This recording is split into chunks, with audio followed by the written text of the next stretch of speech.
Estamos em mais um vídeo em parceria, promovida pela Cátedra Dom Helder Câmara em parceria com a Unesco.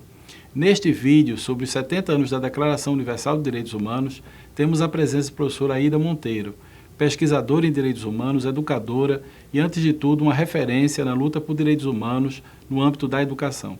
Professora Aida, qual a sua avaliação da Declaração Universal dos Direitos Humanos?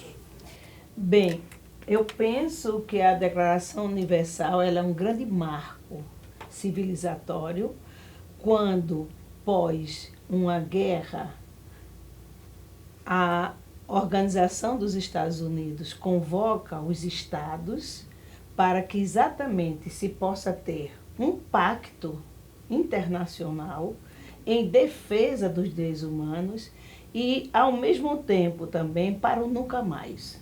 O nunca mais o genocídio, o nunca mais a tortura, o nunca mais a violência.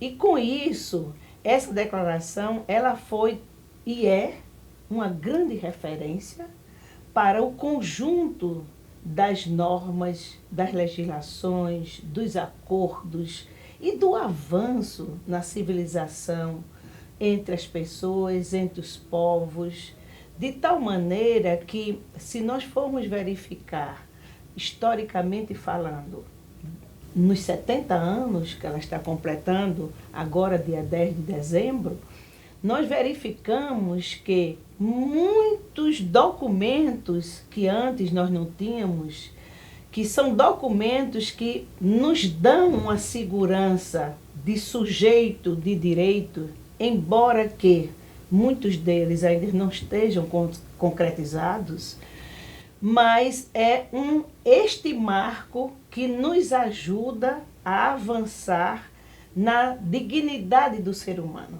Então, eu vejo a declaração como esse pontapé, vamos dizer assim, inicial, numa linguagem mais simples, no sentido de que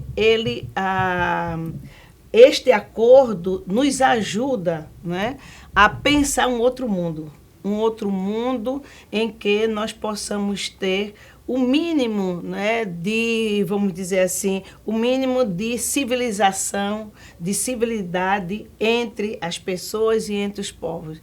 Esse eu acho que é o grande marco da declaração, embora guardando, né, algumas, vamos dizer assim, algumas críticas que são bem-vindas, mas, ao mesmo tempo, como é um documento histórico, representa aquele momento. E essas críticas vão muito mais na perspectiva liberal que ela representa, e aquele momento foi o que foi possível.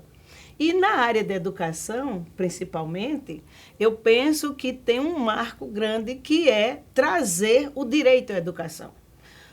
Quando nós tínhamos, né, a educação simplesmente como privilégio de poucos, né? E é esse ponto que eu vejo como principal, vamos dizer assim, a principal contribuição na nossa área. 70 anos depois, qual a importância da Declaração Universal nesse contexto de já ser uma declaração consolidada, que criou, né, fortaleceu enquanto sistema, se tornou internacional, mas também foi recepcionada pelo Brasil? Nós pensamos que a declaração ela é uma referência. E, como referência, ela nos ajuda a exatamente dar continuidade, né, e também motivar e estimular, quase como que uma exigência, né, de que os países possam realmente repensar os seus documentos, repensar os seus pactos, repensar os seus acordos, repensar as suas legislações e, ao mesmo tempo, ao repensar isso aí, é uma revisitação, vamos dizer assim, né, do que significa ser humano, o que significa ser gente, o que significa ser pessoa e não mais sujeito a objeto, né? Como nós tivemos, inclusive, o caso do Brasil, um período escravocrata em que as pessoas não eram vistas como gente, como pessoa. Então, os 70 anos da declaração, ela nos traz esse legado. Um legado que, ao considerar, por exemplo, no caso específico do Brasil, né, nós tivemos avanços significativos. Né? Estamos com uma Constituição, a Constituição de 88, com grandes marcos regulatórios, principalmente em relação aos direitos sociais, os direitos civis, os direitos políticos. E, a partir de então, nós tivemos outros documentos importantíssimos para a área de educação e numa educação que busca, né, a formação de sujeito de direitos. Por exemplo, o Plano Nacional de Educação em Direitos Humanos, que em 2003, a primeira política pública no Brasil, né, foi justamente elaborado a partir de uma grande discussão onde nós podíamos chegar através do Comitê Nacional de Educação em Direitos Humanos. E eu sempre digo que a década de 2000 no Brasil, ela foi assim muito rica no sentido desses avanços. Por quê? Porque a partir justamente com o marco da declaração, com o marco da nossa Constituição, com o marco, inclusive, da Lei de Diretrizes e Bases Nacional, que orienta os sistemas, né, no caso da educação no Brasil, nós avançamos com diretrizes específicas. E aí nós entendemos por quê. Porque nós temos ainda grupos sociais que são invisíveis nesse país. São grupos que as pessoas não acham que eles têm direito. Por exemplo, o movimento negro, o movimento LGBT, crianças, idosos, né? E os indígenas, pessoas com deficiência. Tudo isso veio justamente nesse caldo cultural, né, que nós fomos fomentando no Brasil e chegando, inclusive, com diretrizes específicas para a área de educação e direitos humanos, que são as diretrizes nacionais para a educação e direitos humanos, homologadas em 2012, que eu sempre digo que se nós conseguirmos implantar essas diretrizes, é uma grande revolução cultural. Por quê? Porque é um documento que nos dá um balizamento para a formação de profissionais, de técnicos, de alunos, não é? Em todas as áreas de conhecimento, em todos os níveis de conhecimento. Não é só específico para o campo da educação. Então, tudo isso veio justamente nesse conjunto, né, vamos dizer assim, de motivação, né, de avanços a partir realmente da declaração. É tanto que sempre nós fazemos referência à Declaração Universal como esse grande marco.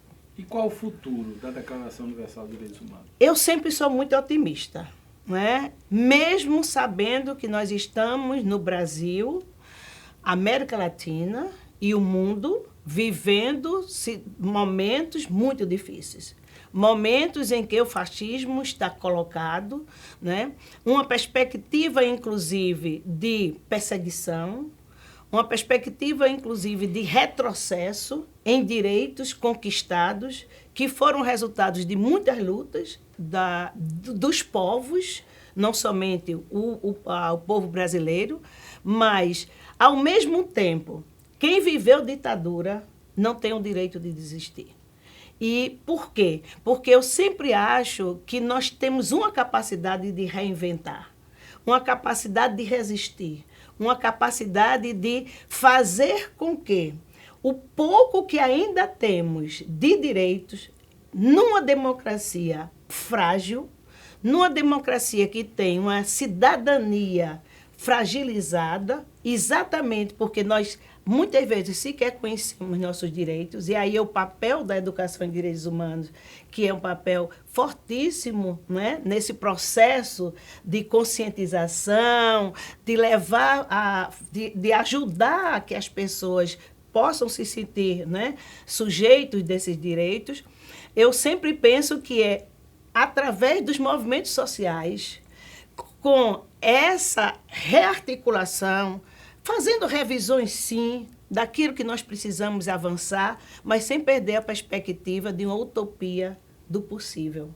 uma utopia de que é possível a gente construir um mundo diferente, um mundo em que possamos ter a dignidade que nós merecemos como sujeitos de direito. Professora, muito obrigado pela sua participação. De nada, a gente é que tem que agradecer.